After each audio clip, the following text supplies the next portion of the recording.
This bustling street market in Havana, drawing vendors and shoppers alike, underscores a milestone for Cuba.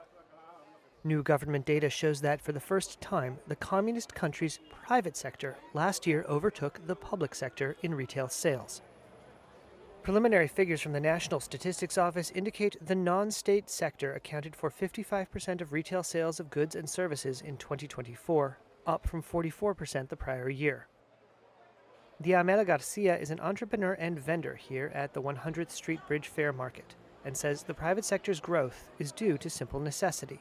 This solves a large part of the problem because sometimes when people go out to look for things, when they can't find them in state-owned stores, they can come here to these other options and find them in the private sector. A 1968 policy nationalized all private businesses.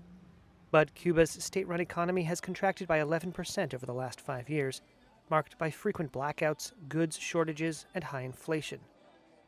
The government has gradually expanded the role of private enterprise since the early 1990s, following the collapse of its former benefactor, the Soviet Union. That has meant an increasing number of Cubans are employed by the private sector, known here as TCP. Ahmed Perez is an administrator at the street market.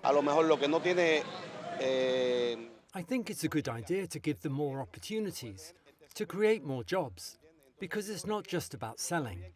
It's also about creating jobs so that we don't have everyone on the streets, and then TCP can be a good option. They can work for themselves. They are their own bosses, as they say.